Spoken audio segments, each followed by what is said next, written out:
नमस्कार दोस्तों, स्वागत है आपका हमारे ऑनलाइन प्लेटफॉर्म में। और आज हम बायोलॉजी की इस क्लास में वनस्पति जगत को लेके आए हैं, प्लांट किंगडम को लेके आए हैं। और सबसे पहले देखते हैं इसका इंट्रोडक्शन। तो वीटेकर द्वारा दिए गए 5 जगत में प्लांटी जगत को उन्होंने वनस्पति जगत कहा। वीटेकर ने अपने क्लासिफिकेशन में जंतुओं को 5 जगत में बांटा था। सबसे पहले मोनेरा, फिर प्रोटिस्टा, और उसके बाद फंगस, प्लांट, और लास्ट में एनिमल। ठीक है, तो इस प्लांटी जगत को उन्होंने वनस्पति जगत कहा।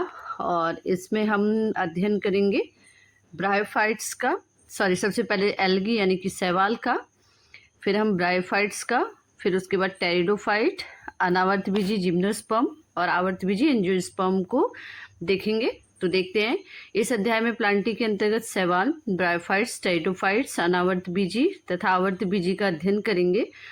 कोरोलस लिनियस ने लैंगिक लक्षणों के आधार पर पादपों का वर्गीकरण प्रस्तुत किया, जिन्हें वर्गीकरण विज्ञान का क्या कहा जाता है, जनक कहा जाता है। इन्होंने अपनी पुस्तक स्पीसीज प्लांटेरम 1753 में लगभग 6000 पादप जातियों का इसमें वर्णन किया। उन्होंने पादपों के 24 वर्ग बनाए, जिनमें से 23 वर्ग पुष्पी पादप और 1 वर्ग अपुष्पी पादप का रखा। और बेंथम तथा हुकर ने प्राकृतिक पद्धति का वर्गीकरण प्रस्तुत किया, नेचुरल सिस्टम ऑफ क्लासिफिकेशन। ठीक है, और यह वर्गीकरण जेनेरा प्लांटेरम नामक पुस्तक के 3 भागों में प्रकाशित हुआ। इसके अनुसार संपूर्ण पादप जगत को विभिन्न समूहों में बांटते हुए कुल 202 वर्गों में विभाजित किया गया है। और यह वर्गीकरण प्रयोगात्मक रूप से उपयोगी है तथा बहुत से हार्बेरियम में अपनाया जाता है। चार्ल्स डार्विन ने के बाद पादपों का वर्गीकरण विकासी संबंधों एवं आनुवांशिकी समानताओं के आधार पर प्रस्तुत किया गया। वर्गीकरण की ये जातिवृत्ति पद्धतियाँ हैं जिनमें विकासात्मक शाखाओं का क्या हुआ है, विकास हुआ है। उसके बाद देखते हैं न्यूमेरिकल टैक्सोनॉमी यानी कि संख्यात्मक वर्गीकी, जिसे अब सरलता से कंप्यूटरीकृत किया जा सकता है।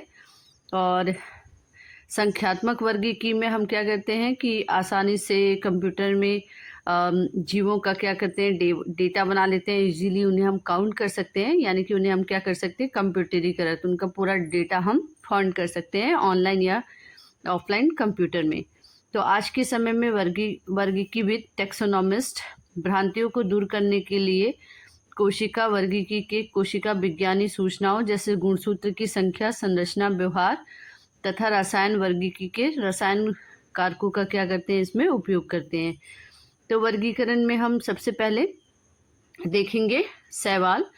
पादपों को भी हम 5 भागों में बांटते हैं। ठीक है, तो शैवाल, उसके बाद ब्रायोफाइट्स, उसके बाद टेरिडोफाइट्स,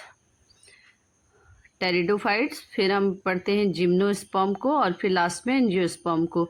तो शुरू करते हैं सबसे पहले एल्गी को, शैवाल को। तो एफ.ई. फ्रिश को शैवाल विज्ञान का क्या कहा जाता है, जनक कहा जाता है। और M.O.P. अयंगर को भारतीय शैवाल विज्ञान का जनक कहते हैं। ठीक है, F.E. फ्रिश को शैवाल विज्ञान का जनक और M.O.P. अयंगर को भारतीय शैवाल विज्ञान का क्या कहते हैं, जनक कहते हैं। मोस्ट इम्पॉर्टेंट है, ये एग्जाम में पूछा जा सकता है। शैवाल के अध्ययन को हम शैवाल विज्ञान या फिर फाइकोलॉजी कहते हैं। और शैवालों के सामान्य बोलचाल की भाषा में काई भी कहा जाता है। तो शैवालों को हम काई के नाम से भी जानते हैं और कॉमनली नोन एज एल्गी। तो इनमें क्लोरोफिल पाया जाता है। ये हरे रंग के होते हैं और इनमें क्लोरोफिल पाया जाता है, इसलिए अधिकांश ये क्या होते हैं, स्वपोषी होते हैं। और इनमें से कुछ परपोषी परजीवी भी मिलते हैं। इनका सुका यानी कि थैलस जो है ऊतक तंत्रों में विभाजित नहीं होता। अधिकतर शैवालों में जननांग एक कोश की यानी कि यूनिसेलुलर होता है। ठीक है, तो इनमें जो थैलस है वो ऊतकों में विभाजित नहीं होता है। और मोस्टली जो इनको रिप्रोडक्टिव ऑर्गन होते हैं वो कैसे होते हैं, यूनिसेलुलर होते हैं, यानी कि एक कोशिकी होते हैं। इनमें बंध जैकेट कोशिकाएं, स्टेराइल जैकेट सेल नहीं पाई जाती हैं तथा युग्मकी संलयन यानी कि गैमेटिक फ्यूजन के पश्चात भ्रूण जो है एम्ब्रियो का जो है विकास नहीं होता है। जाइगोट में अर्धसूत्री विभाजन के बाद सीधे नया पौधा बन जाता है। यदि पीढ़ी एकांतर होता है तब दोनों पीढ़ियां युग्मोद्भिद यानी कि गैमेटोफाइट तथा बीजाणुद्भिद स्पोरोफाइट एक दूसरे से स्वतंत्र होती हैं। ठीक है, तो जो जाइगोट है, इसका जो जाइगोट है उसमें क्या होता है, अर्धसूत्री विभाजन के बाद सीधे नया पौधा बन जाता है। इसमें जो है पीढ़ी एकांतरण जो है वो तब पीढ़ी एकांतरण जब होता है तब दोनों जो पीढ़ियां हैं वो गैमेटोफाइट और स्पोरोफाइट एक दूसरे से क्या हो जाती हैं, स्वतंत्र हो जाती हैं। अनुकूल परिस्थितियों में अधिकतम शैवालों में अलैंगिक जनन माइटोस्पोर के द्वारा होता है और मोस्टली शैवालों में जो अलैंगिक जनन है वो किसके द्वारा होता है, माइटोस्पोर्स के द्वारा होता है। शैवालों की कोशिका भित्ति सेल वॉल में पाई जाती है। शैवालों में प्रकाश संश्लेषण फोटोसिंथेसिस के पश्चात संचयित भोजन जो रिजर्व फूड है वो अधिकतर मंड यानी कि स्टार्च के रूप में होता है। शैवाल क्लोरोफिल युक्त सरल थैलॉइड स्वपोषी तथा मुख्य जलीय अलवणीय जल तथा समुद्री दोनों का जीव होता है। ये अन्य आवास जैसे नमक युक्त पत्थर, मिट्टी तथा लकड़ी में भी पाए जाते हैं। उनमें से कुछ कवक लाइकेन में तथा प्राणियों के संगठन में भी पाए जाते हैं, जैसे स्लॉथ रिच। शैवाल के माप और आकार में बहुत भिन्नता होती है। इसका मान सूक्ष्मदर्शी एक कोशिका जैसे क्लेमाइडोमोनास से लेकर कोलोनियल जैसे वॉलबॉक्स और तंतुमय यूलोथिक्स स्पाइरोगायरा तक हो सकता है। इनमें से कुछ शैवाल जैसे कैल्प बहुत विशालकाय होते हैं। शैवाल कायिक, अलैंगिक तथा लैंगिक जनन तीनों ही करते हैं। कायिक जनक विखंडन विधि द्वारा होता है और प्रत्येक खंड में थैलस बन जाता है। ठीक है, तो कायिक जनक जो होता है यानी कि वो किसके द्वारा होता है, विखंडन के द्वारा होता है और इसके प्रत्येक खंड में थैलस बन जाता है। अलैंगिक जनन विभिन्न प्रकार के बीजाणुओं द्वारा होता है। सामान्यतः ये बीजाणु जूस्पोर होते हैं। इनमें कशाभिक फ्लैजिला होता है और ये चलायमान होते हैं। अंकुरण के बाद इनमें पौधे बन जाते हैं, लेकिन लैंगिक जनन में दो युग्मक क्या होते हैं, संगलित होते हैं। ये युग्मक कशाभिक युक्त, फ्लैजिला युक्त तथा माप में समान हो सकते हैं, जैसे क्लेमाइडोमोनास, अथवा फ्लैजिला विहीन लेकिन समान माप वाले हो सकते हैं, जैसे स्पाइरोगायरा।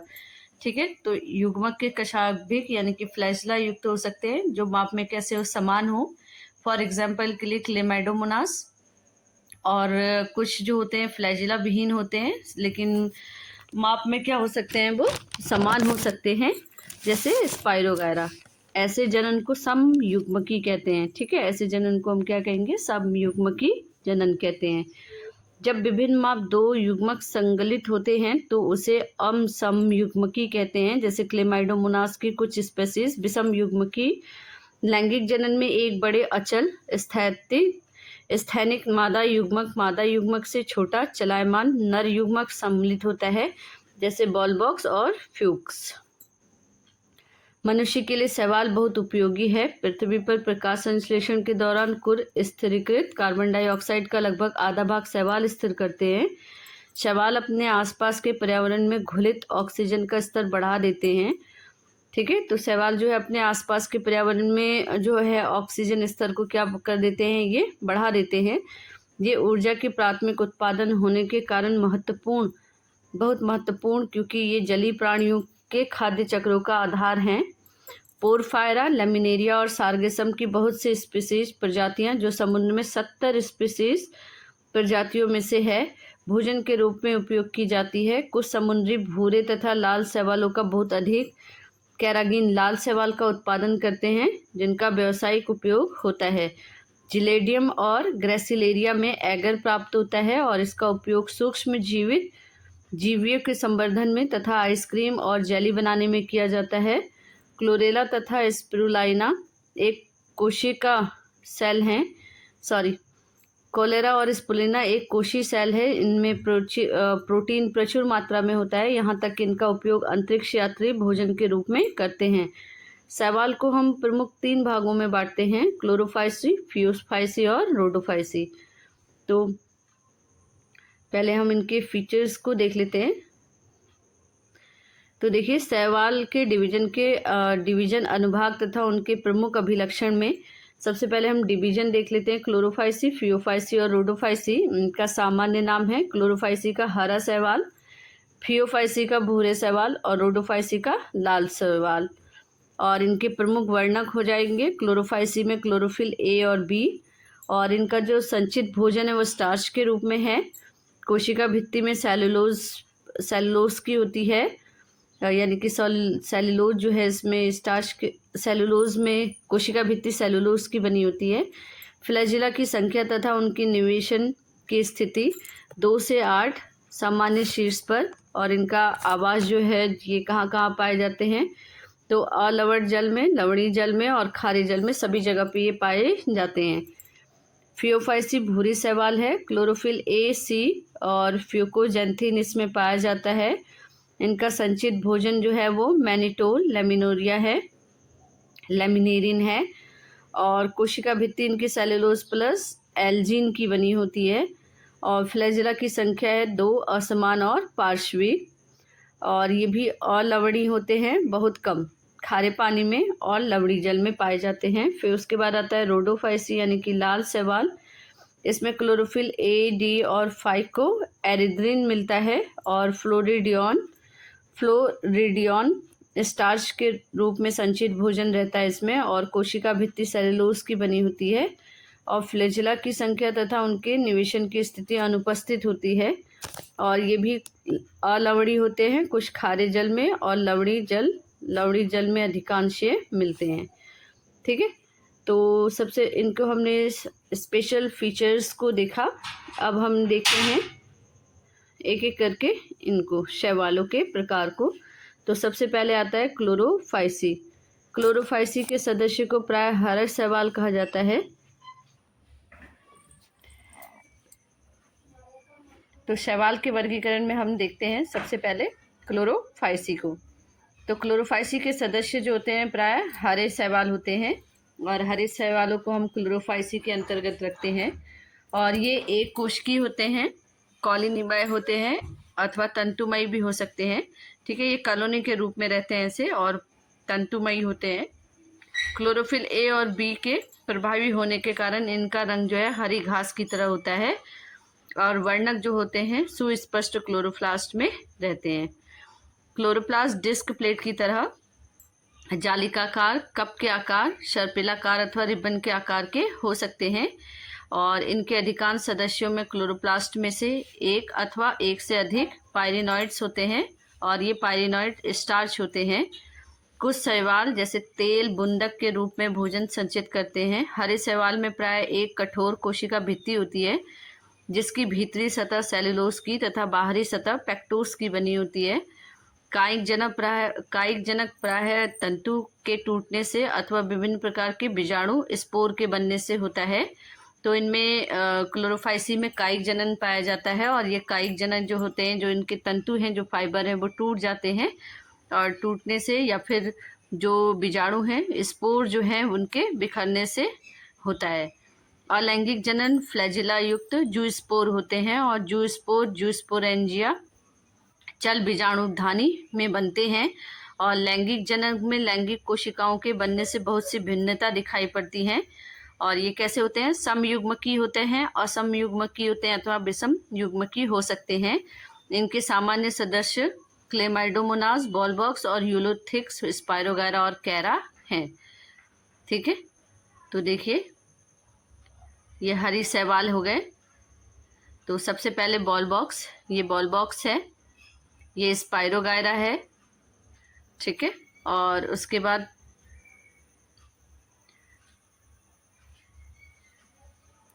ये यूलोथ्रिक्स है। और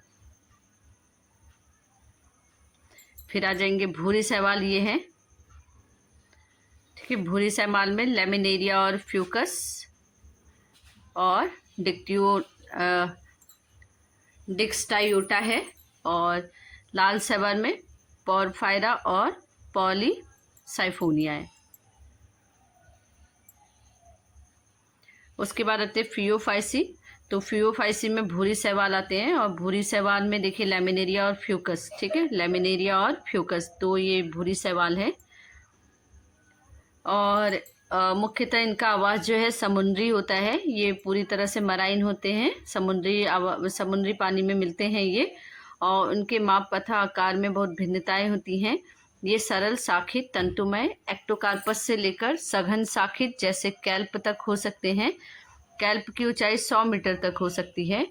इनमें क्लोरोफिल ए, सी, कैरोटीनॉइड और जेंथोफिल होता है। इनका रंग जैतूनी हरे से लेकर भूरे के विभिन्न शेड हो सकते हैं, और ये शेड जेंथोफिल वर्णक फ्यूकोजेंथीन की मात्रा पर निर्भर करते हैं, ठीक है। तो जो क्लोरोफिल है इनमें एसी टाइप का पाया जाता है, और कैरोटीनॉइड और जेंथोफिल होते हैं। इनका जो रंग है वो इस पे जो जेंथोफिल वर्णक होता है उस पे, उसके अंदर फ्यूकोजेंथीन की जो मात्रा है उस पर डिपेंड करता है कि फ्यूकोजेंथीन की मात्रा जितनी कम होगी शेड उतना हल्का होगा, कलर उतना हल्का होगा, और जितनी ज़्यादा होगी फ्यूकोजेंथीन की मात्रा जितनी ज़्यादा होगी तो उतना ही कलर डार्क होता जाएगा।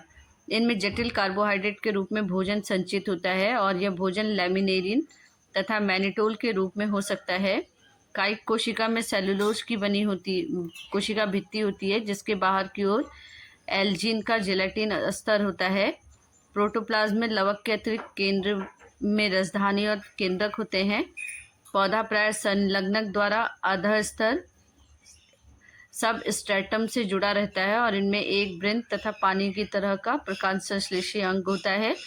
इसमें कायिक जनन विखंडन विधि द्वारा होता है, और लैंगिक जनन नाशपाती के आकार वाले 2 फ्लैजिला युक्त जूस्पोर द्वारा होता है। इनमें फ्लैजिला असमान होते हैं, और वे पार्श्वी रूप से क्या हो रहते हैं, जुड़े हुए रहते हैं। इनमें लैंगिक जनन समयुग्मकी, असमयुग्मकी अथवा विषमयुग्मकी हो सकता है, और युग्मकों का जो संगम है जल में अथवा अंडधानी विषमयुग्मकी स्पीसीज प्रजाति में हो सकता है। युग्मक पायरिफॉर्म नाशपाती के आकार का होता है, और इसमें पार्श्व में 2 फ्लैजिला होते हैं। इनके सामान्य सदस्य एक्टोकार्पस, डिक्टियोटा, लैमिनेरिया, सार्गेसम और फ्यूकस है। हमने ऊपर चित्र में देखा था। उसके बाद आता है तीसरा ग्रुप रोडोफाइसी।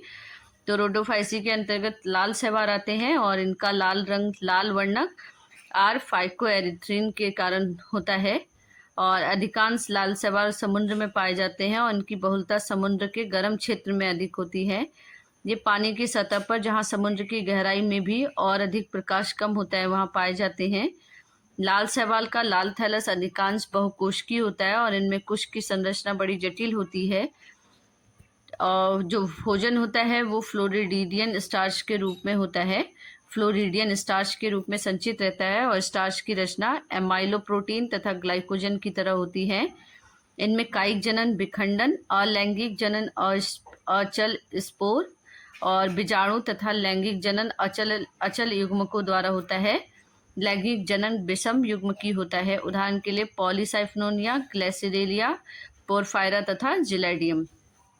तो इधर हमने डायग्राम में देखा था, एक बार और देख लीजिए। ये लाल शैवाल है, पोरफायरा और पॉलीसाइफोनिया, ठीक है। तो यहाँ हमने शैवाल देखे और शैवालों के प्रकार को देखा। नेक्स्ट वीडियो में हम ब्रायोफाइट्स को लाएंगे। प्लीज़ कमेंट करके ज़रूर बताइए कि आपको वीडियो कैसी लगी। चैनल को ज़्यादा से ज़्यादा लाइक करिए, शेयर करिए एंड सब्सक्राइब करिए। धन्यवाद।